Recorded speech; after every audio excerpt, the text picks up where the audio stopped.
My name is Yassine. I've been doing the NSC Masters for about 2 years now. Um, and I'll be telling you a bit about my thesis, which is called the ARC Challenge Towards an Intelligent Solution.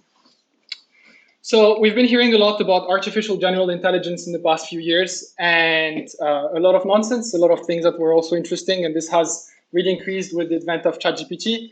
And there's François Chollet who came up with this paper in 2019, where he was really discussing this idea of general intelligence and trying to understand what it is that we are actually talking about. And basically what he was saying, which I think everyone will agree with, is that we can't talk about artificial general intelligence if we haven't defined what intelligence is in the first place. And if we haven't defined actual metrics to be able to measure what this is about. So it's a 60 pages long paper that I encourage you all to read. It's actually very interesting. He wrote it all by himself. And he came up with this definition of intelligence, amongst the 60 pages he takes to define this, where the intelligence of a system is a measure of its skill acquisition efficiency over a scope of tasks with respect to prior experience and generalization difficulty. The two important concepts here are prior experience and generalization difficulty. You have a system, you give it a set of prior experience, like us, we have our set of prior understanding about the world and so on. And we can combine this prior understanding into unseen tasks and unseen contexts. And this is what makes us intelligent and able to adapt very quickly. So this is essentially what he's interested in. And he's like, okay, let's design a benchmark where I'm going to fix the prior experience and predefine it, and then set the generalization that I'm interested in measuring and create a data set like this. And he came up with something that looks like that, which is called the abstraction reasoning corpus, or ARC. So you have a grid, usually always between 1 pixel, 1 by 1 or 30 by 30, so anything in between, where you have an input, and then you have an output. And then you have 3 training examples where you need to infer what the rule is. So here, very clearly, you see 3 blue objects and a red one. The solution was to select the red one. So it's the one that is different than the others. Same thing here happened. You have 3 shapes. You have to select the green one because it's different than the others, and so on. And if you have to apply this to the new input, to the test example, which is the one that you have to solve, by the way, this is perfect for humans and also for machines. You can solve this perfectly, and for machines and for any computational approach, it's pixelized, it's grids, it's one between 0 and 9, so it's 10 colors. It's something that is very basic. Of course, you get this output. And you have a really wide range of different concepts that are presented in this thing. It's really, no tasks kind of look alike. So this is another task where you have this blue square, and then you have green and red, and this is how you have to fill the blue square with green and red. Same logic applies here with red. If anyone's colorblind, I apologize. This is not a great talk, very colorblind friendly. But anyways, you get the point of it. So the priors, he defines them very clearly, and he sets them in the paper, and he's like, okay, here's the data set, and here's what it's going to be evaluating. Here is what us humans we know about that allow us to actually perform so well on this data set, and here's what a computational solution normally should have as information, as understanding to be able to do well on this data set. So it's things about objects, it's things about numbers, it's things about goal-directedness, some form like start and end to process, and some things with geometry and topology. So what are symmetries, what is downscaling, upscaling, and so on. So these are the concepts, the priors, also called the core knowledge principles, that are very clearly determined. So a bit of history about the challenge. It was first released as a Kaggle competition, where the best single hard-coded, by the way, solution got around 22% of the testing set, which is kept secret to this day. And the average human performance is at 85%. So it's a pretty big difference. And when you compare it to an actually high IQ performance, so it's when François gave it to his friends who are also equally as smart as, almost as smart as him, they all managed to solve all the tasks. So anyways, point is, for humans, this is a solved problem. We can all solve these tasks.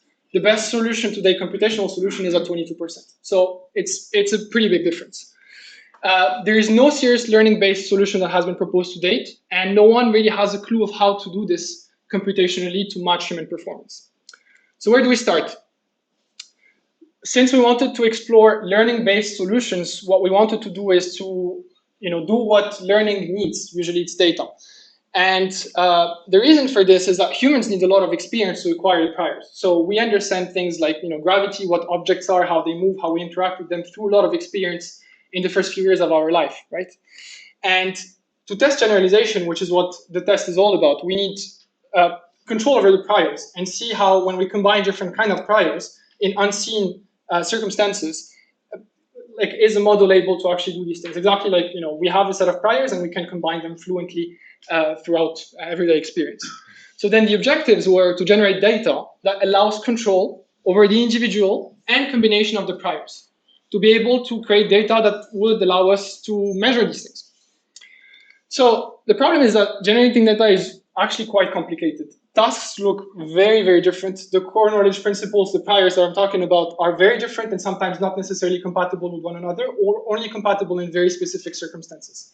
So we had to scratch our head quite a bit to figure out a good way to generate data. And what we came up with is basically we went through all of the ARC tasks and we're like, okay, these tasks kind of look alike, these tasks kind of look alike, and these tasks kind of look alike. And we came up with this term which we call schematas. A schemata is a generation paradigm. So it's a single algorithm that allows to easily combine several of the priors to be able to generate a big range of tasks that would be diverse. And this is going to be a bit more clear when I'm going to show examples. So there is this one, for example, which we call conditional transform. And you have loads of ARC tasks that are in this logic of conditional transform. So here you see, if the shape is hollow, you have to fill it. This is a conditional. If the shape is hollow, right, and the transformation that you have to do is fill the shape. So then you can have an algorithm where you first go through some conditions, and then based on the conditions, you apply or not the transformation. This is basically what's happening here. And what we do is that we have a huge range of conditionals, and then we have a huge range of transforms, which then we can randomly sample and combine between one another.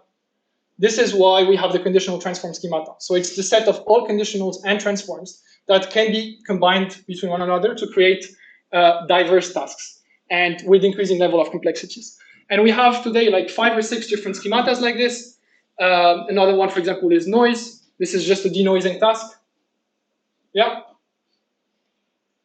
This is also a task of our creation. And we have also a lot of problems. The problem is task validity. So whenever you're generating things, what you understand quickly is that each transform, each condition, each specific prior that you're trying to apply and measure and create grids for, has specific constraints that it needs to be combined with in order for the task to be valid. So for example, in this case, here we select the green shape, which is the middle-sized one. Here we select the orange shape, which is the middle-sized one. What do you select here? The task is invalid. We've generated the task, and we had the unfortunate luck of putting into the input grid only 2 shapes when the transformation was choose the median-sized shape. So this is the huge problem of task validity, where each transform, each condition, each specific prior has a set of constraints that you need to apply. This is why we separated this into schematas. But even then, each condition has to be specifically tailored to some things. And you can see how the problem gets increasingly complicated when you're trying to combine different levels of concepts at different depths. So if you have 2 or 3 different sequential transformation, for example, then each of them have their set of constraints, and then it becomes very, very complicated to do it. It's just a massive sea of if statements and so on, and you don't want to be doing this. So problem, task validity and diversity, because diversity gets interesting when you start combining these concepts with a big kind of depth. So I'll give you a bit of a recap of the data generation. By the way, this has been a common work. A lot of the work that I'm presenting here is common to the people that I've worked with in the ARC group. So Stefan was working on this, Kevin, and then Michael as well. We've came up with 5 different schematas that can generate 3,000 different tasks. We have a good understanding of the building blocks of the ARC world.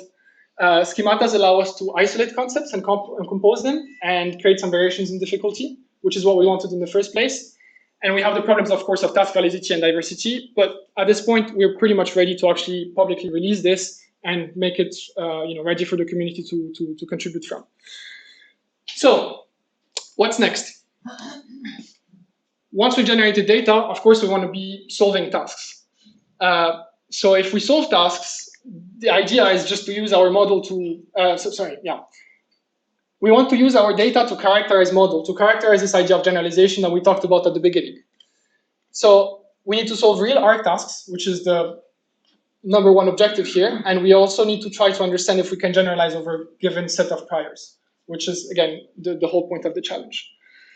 And for this, we use transformers. I won't go into too much details. So transformers, attention is all you need, 2018, very much used in language models. What's very interesting about transformers is the attention mechanism, where each word in language model attends to one another. So then in our case, it would be each pixel attending to one another when you're trying to convert this into an ARC model. So this is, for the attention mechanism. The problem with the attention mechanism is that it scales quadratically with sequence length. So if we have 30 by 30 grids, and then you have you have the input and then the output, you have 3 training examples, and then you have a test example. If you need to do this, that's like 900, 1,800 times 3, which you need to scale quadratically. That's quite a bit of compute that we could not manage. So we had to find a trick to be able to sort that problem. And then we did, of course, a lot of pre-processing. So this is changing the positional encoding and the embeddings and so on.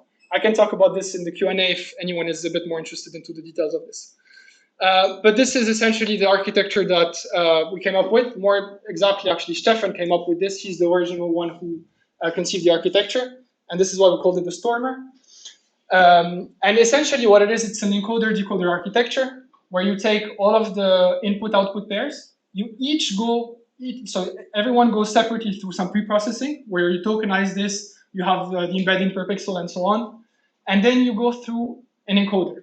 So the encoder, instead of having 3 times 1,800 of a sequence length, it has 1,800, but then three times. It doesn't. You don't scale it quadratically.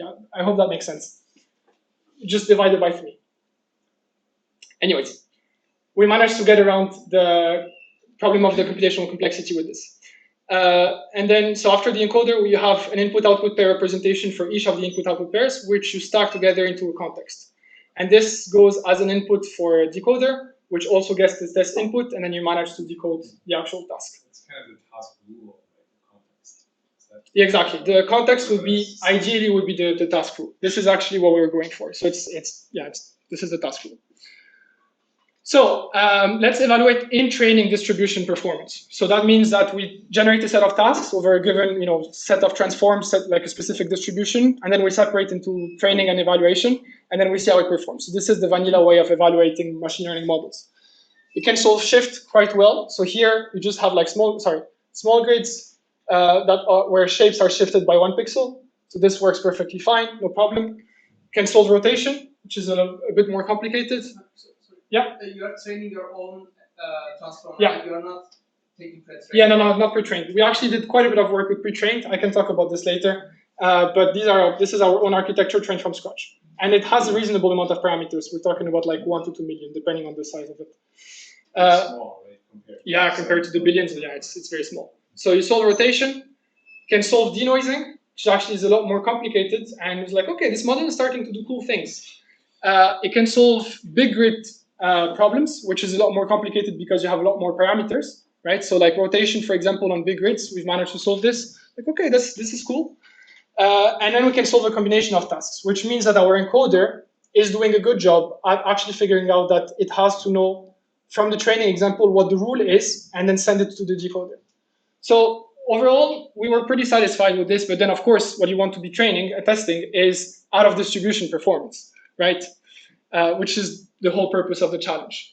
So what we did is we trained on specific grid sizes, so a range of grid size, a range of number of shapes per grid, specific shape size interval as well, and specific transforms. So for example, these 4 transforms just shifting by a specific number of pixels in all directions. And then we test on a different grid size, on a different number of shapes, on different shape size, on unseen shifts, and composition of shifts, which is where it gets a bit more interesting. What we find is it manages quite well with different grid size, with a different number of shapes and different shape size, but it doesn't really do well with unseen shifts, and it doesn't really do well with composition of shifts either. Long story short, it seems like it doesn't generalize. So what do? Do we just scale? Performance depends strongly on scale, weakly on model shape. So I can do a bunch of tweaks on the model, but at the end of the day, it's like the scale is going to be the most important factor. What do I do? Do I just scale? And then you have these things which are a bit more interesting. Sorry, this is a bit of a scary thing, but this is a super interesting paper where they did a similar kind of thing than what we did, where they tried to measure generalization. So they train a transformer model on a given set of tasks, right? Like a wide range of tasks, and then they test on a different range of tasks that has never been seen by the model. And what they find is that in contrast to the standard multi-layer perceptron, at a certain model size and number of tasks, the model undergoes a phase transition, allowing to generalize to a seemingly unbounded number of tasks. So here nothing happens, here nothing happens, it doesn't generalize, and then suddenly you pass a certain threshold of model size and model and number of different tasks, it suddenly starts to generalize. This is quite a powerful thing. It's like, well, you're in a situation where you have to start the model and start training and just hope that it's going to generalize because it seems like scale is the answer. From a scientific standpoint, this is a very complicated problem because you just don't have a cue that what you're doing in toy problems is going to scale up at a bigger level. And this is something that I personally struggle with, and we've discussed this quite extensively with the group, and there is no clear solution to this problem besides just scaling and hoping. And to finish everything, there is still disagreement in the community over whether transformers are actually able to generalize altogether or not. You have loads of people that are publishing papers where they're saying transformers can generalize, and then you have people that are doing the opposite and saying, like, guys, we've done everything, it still cannot solve 5-digit multiplication. Like, something is wrong. And of course, the chief of this team is Jan LeCun. So, a summary again. So this is in collaboration with Lucas, Stefan. Yeah, he's done quite a bit of work here as well, and Kevin. So we have a well-tailored and functional arc transformer with reasonable other parameters, which can take any grid size. So this is actually pretty cool, and it's the first of its kind in the literature. But it's unclear whether we are ready to scale it or not, nor whether it will ever make sense to actually scale it.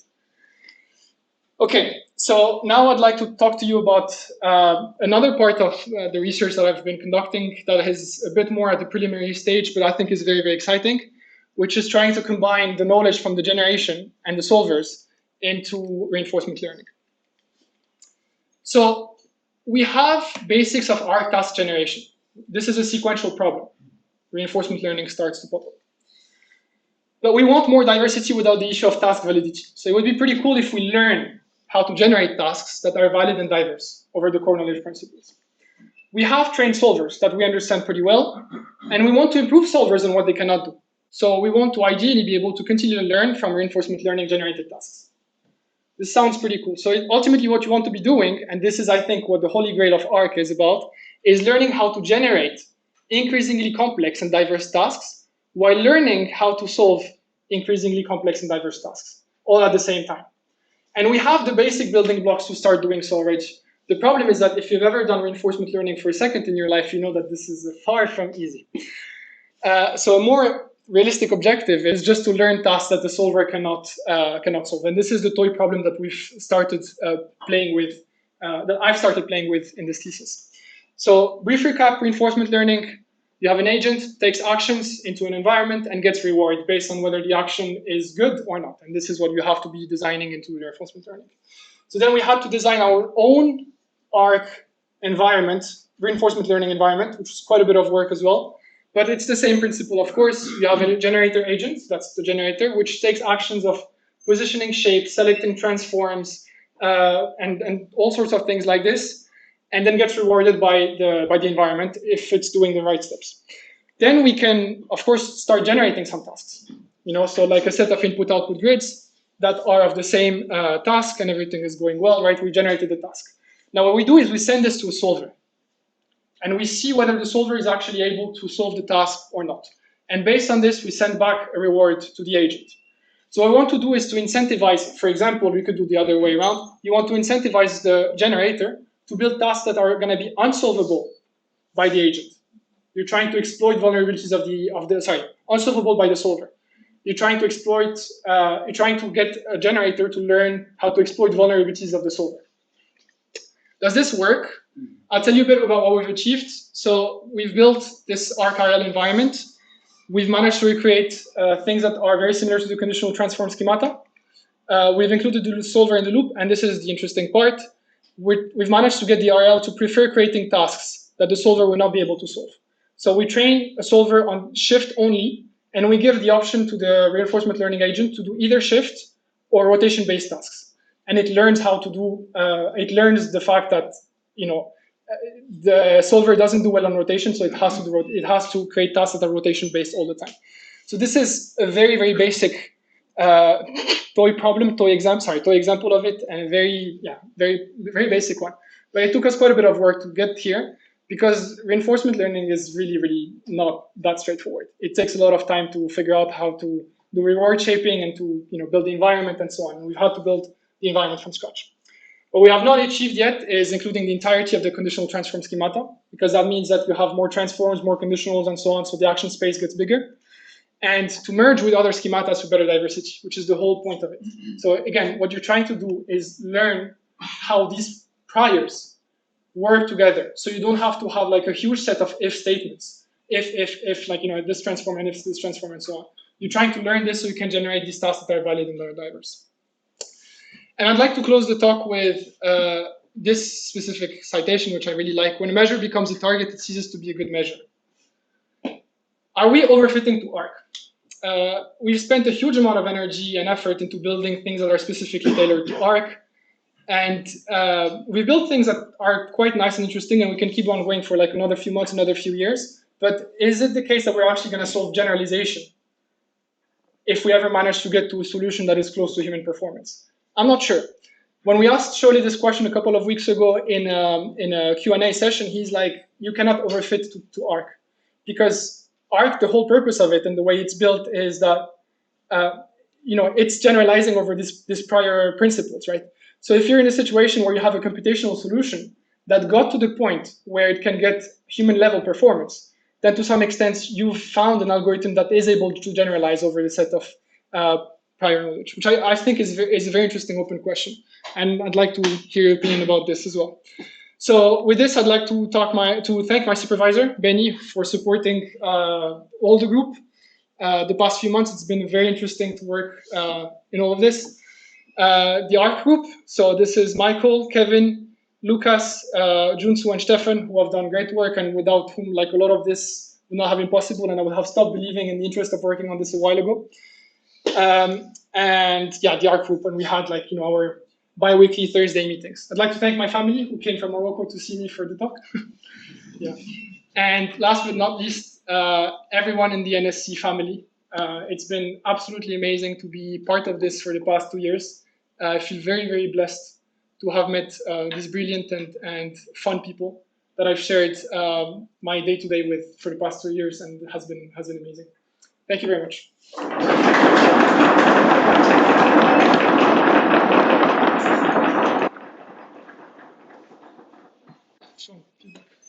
Yeah, open to questions now. Yeah, Daniel. Maybe a very naive question, but you mentioned in the beginning the 17% achieved by the model at the time and 85% for the humans. Yeah. How much did you achieve on the same? Oh, so this we achieved on pre-trained large language models, and we threw all the data that we had. I didn't talk about this part too much. We got like 1% on test performance, which is ridiculously bad, right? Now what we hear is that you have some people that are doing similar things with large language models, right, and throwing a big amount of data, and we think they get around 10 to 15%, but we're not so sure. When we talked about this with François, he's like, I'm pretty sure that transformers are actually not part of the thing. You can generate all the data that you want. You can throw in the best and most fancy architecture. It's not going to solve the thing. This was the opinion that he gave. And we have loads of opinions on ARC specifically from experts that say really much the opposite. So there is a lot of disagreement over this. Yeah. So you mentioned when you train it with your own generated data, you get accuracy around, like how many tasks we are solving from 800 tasks? We test on 100. I mean, this we haven't done with the architecture that I present to you today.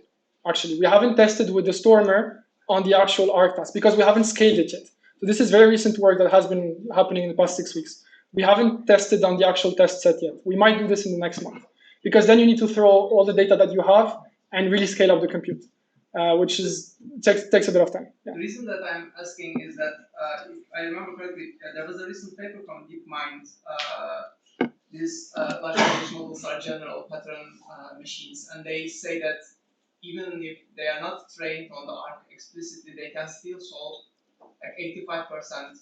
Not 85%, sorry, 85 of 400 tasks.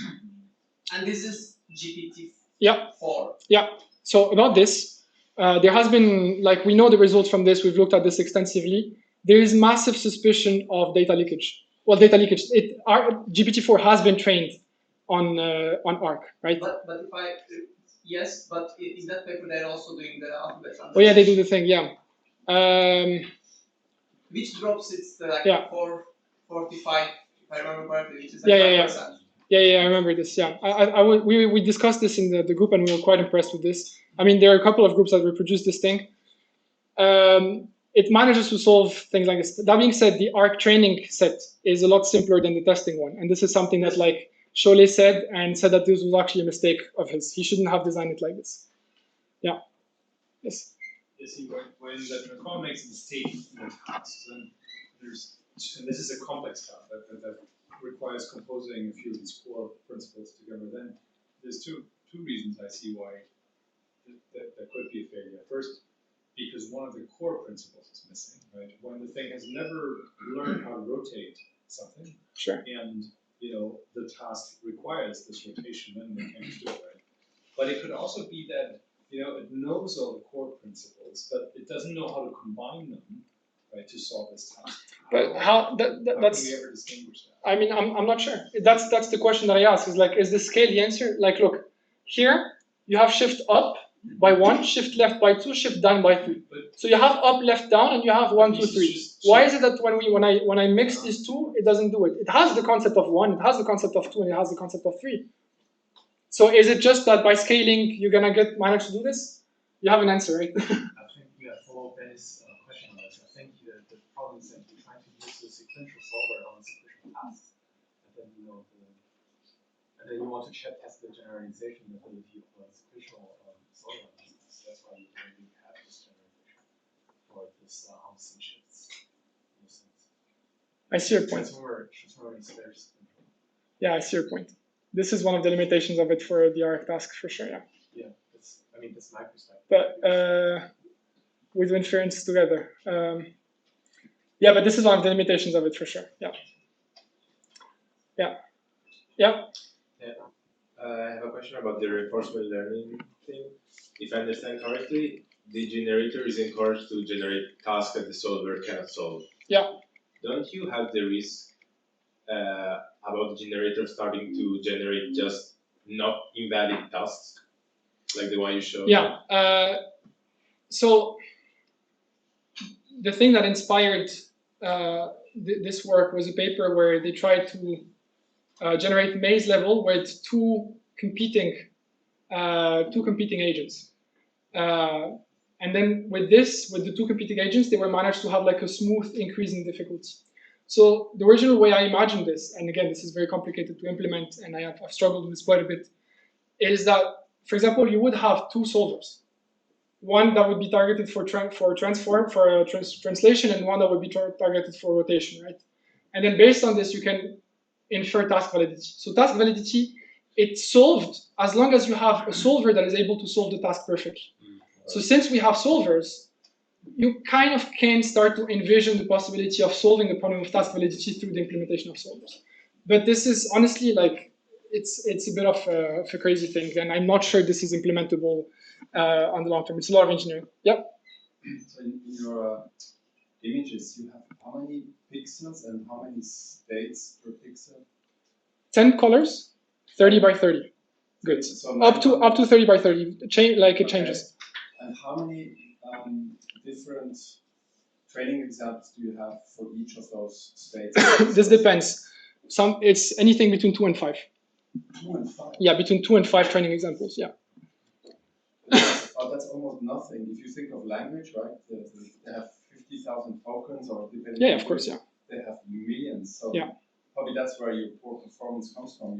Your network has not seen any examples from all those tokens. Then this is probably a queue. I mean, I see your point and I agree. But again, you're tempted to. I mean, this is the kind of papers that makes me hesitate. Like when I read their work, what they say is that an interesting sentence that they talk about here. We hypothesize that this is due to switching the prediction strategy from memorization to learning to learn. So past a certain diversity of data sets, what they hypothesize is that the transformers just gives up on trying to memorize the exact association between of what they see in the training set, and just learn how to learn. This is a crazy hypothesis, right? You don't have any scientific way of fundamental way of proving this.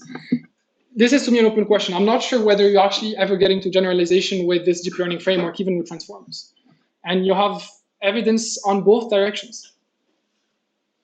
It's a tricky one. That's in the interpolation regime. Yeah. Of the W curve on the far right. That's this regime. Yeah. Yeah, I think so. I'm not sure I understand what you mean exactly. But when you have many more parameters than you have training examples, then you can interpolate. Oh yeah. Well, yeah. Here they show that and this is what the previous paper also talks about as well. You need a matching number of parameters and dataset size. If one of them is bottlenecking the other, then you're not solving the problem. Does that answer your question? No. No, I mean there's this spooky region, where the model is so large that you can perfectly fit the training data. They get zero exactly. training. Yeah. And in this regime, this is what we don't want. Intelligence appearing and nobody understands why. Well, this is what we want then. Yeah. Sorry, so we can take one more question because we need to move on. Yeah. So I'm doing the chair. There's a master's defense. Master's defenses are usually more questions. Okay, then it's fine. Sure. Yeah. You're treating this as a generalization problem, but what happens if you just try to fit to your 2 data samples that you always receive? Like treat it more like an adaptation problem. You always receive at least 2 samples, right? Yeah. I mean, you can fit far fewer parameters, but you can really fit to those just 2 examples that you have. Sure. Have you looked at that? I was just curious what happens. So then what, you're trying to hard code? I'm just adapt the last layer to both your encoder and your decoder. Yeah. Based on the 2 samples you have, and just overfit them, but just train just on those. Yeah, we've tried this. They're not working. I mean, maybe we need to scale, and we need a model that has seen enough diversity that this will work. But today it's unclear whether this would work if we scale or not. But we've tried this. Yeah, we've tried this. Yes. You had the questions? Not really a question. I'm still thinking this is because the transformer you have a very sequential encoder. Maybe you should try something that is like operating a non-regressive, where because pairing your tasks much more complicated than a linear approach. So it's not really a question. We can talk about this later. Yeah. It's fine. Yeah. Any other questions? Yes. Yeah. You mentioned that the best solution is the 22%. Yeah. Single solution. Yeah, single solution. Single solution. That's the what thing. was the approach? It's domain-specific language. Everyone knows what domain-specific language is? No. So this was done by competitive programmers. They went through the ARC challenge. They spotted a bunch of patterns, and they created a set of functions. And they do a brute force search. I mean, a bit more like a smarter brute force search over the different combinations of functions that they can, work together in order to be able to solve the tasks. And this is how they got to 22%. This was 4 years ago. To this day, there is no one that provided a solution that reaches this level, which is quite impressive. They did this in 3 months. It's quite crazy, competitive programming. Okay, thank you very much.